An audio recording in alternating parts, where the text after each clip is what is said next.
मेरे प्यारे विद्यार्थियों, सुप्रभात। आप लोग कैसे हैं?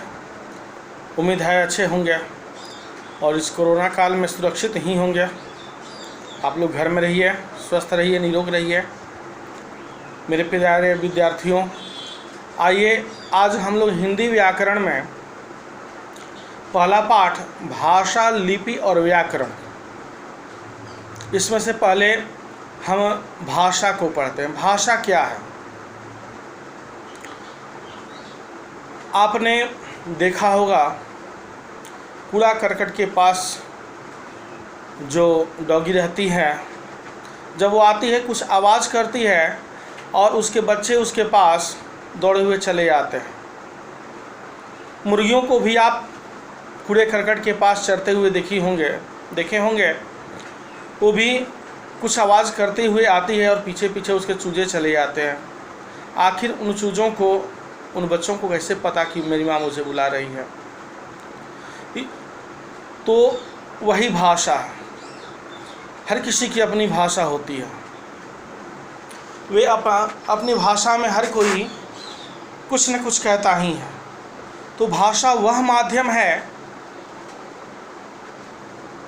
जिसके माध्यम से हम अपने भाव, विचारों एवं भावनाओं को दूसरे तक पहुंचाते हैं। भाषा वह माध्यम है जिसके द्वारा हम अपने मनोविचार को दूसरे तक पहुंचाते हैं या दूसरे के मनोभाव को जानने की कोशिश करते हैं।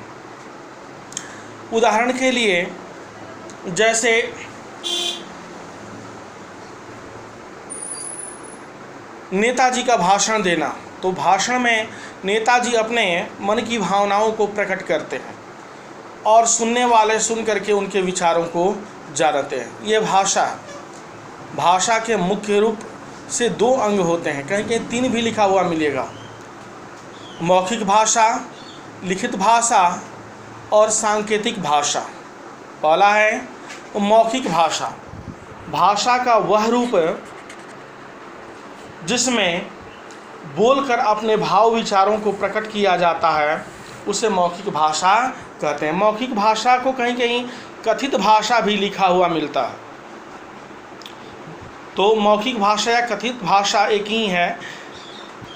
भाषा का वह रूप जिसमें हम बोलकर अपने भाव विचारों को प्रकट करते हैं या दूसरे तक पहुंचाने की चेष्टा करते हैं, उसे मौखिक भाषा कहते हैं। जैसे वार्तालाप यानी बातचीत, नेताजी का भाषण देना, गायक द्वारा गीत गाया जाना, ये जो है मौखिक भाषा का उदाहरण है।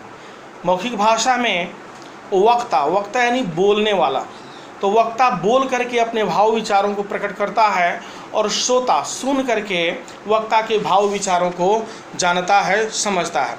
और इसका सबसे यदि तात्कालिक उदाहरण है दिया जाए तो इस समय मैं और आप, इस समय मैं वक्ता हूँ। मैं अपनी वाणी द्वारा भाषा के विषय में मुझे जो जानकारी है वो आप तक पहुंचाने की कोशिश कर रहा हूं और आप श्रोता हैं। आप मेरी बातों को सुन करके ये समझेंगे कि भाषा के विषय में मुझे कितनी जानकारी है, भाषा पर मेरी कितनी पकड़ है। तो इससे बड़ा उदाहरण नहीं हो सकता। दूसरा है लिखित भाषा। लिखित भाषा, तो लिखित भाषा भाषा का वह रूप है जिसमें लिखकर अपने भाव विचारों को प्रकट किया जाता है। लिखित भाषा भाषा का वह रूप है जिसमें लिखकर अपने भाव विचारों को प्रकट किया जाता है। इसमें लेखक लिख करके अपने भाव विचारों को प्रकट करता है और पाठक पढ़ करके लेखक के भाव विचारों को जानता है। इसका उदाहरण जो है पिताजी द्वारा अखबार पढ़े जाना, कवि द्वारा कविता पाठ करना। जैसे सीता गीता को पत्र लिखती है, यानी सीता पत्र में अपने मनोविचार को प्रकट करती है, अपनी भावनाओं को प्रकट करती है और गीता पत्र पढ़ करके सीता के मनोभाव को, सीता के विचार को जानती है। तो ये लिखित भाषा का उदाहरण हुआ। इसके बाद है सांकेतिक भाषा। तो मैंने कहा किसी बुक में भाषा के दो भेद बताए गए हैं, लिखित और भाषा और कथित भाषा। कथित या मौखिक भी लिखा हो सकता है। दूसरा है लिखित भाषा और उसके बाद है सांकेतिक भाषा। तो सांकेतिक भाषा भाषा के मुख्य रूप में नहीं आता। क्यों? क्योंकि इसमें सूचनाओं का आदान प्रदान होता है, भाव एवं विचारों का आदान प्रदान नहीं होता है। तो सांकेतिक भाषा के अंतर्गत बहुत सारी बातें, जैसे एम्बुलेंस के सायरन का बजना,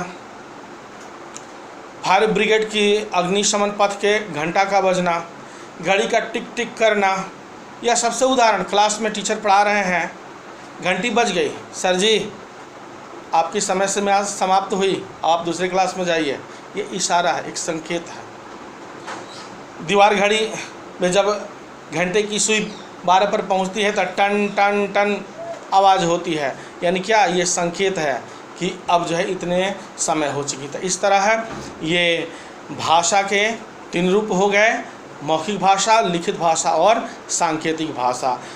अगले भाषा में अगले वीडियो में हम भाषा के अंग पढ़ेंगे। उसके अलावा मातृभाषा, राष्ट्रभाषा, राजभाषा क्या है, संपर्क भाषा क्या है, बोली क्या है, लिपि क्या है, ये सब बातें हम लोग जो है उसमें जानेंगे। तो अभी तक जो भी विद्यार्थी मेरे चैनल को सब्सक्राइब, लाइक, कमेंट नहीं किए होंगे, आप लोग सब्सक्राइब कर दीजिए और बेल बटन को दबा दीजिए, ताकि मैं जो वीडियो डालूँ सीधे आप तक पहले पहुँचे। जय हिंद।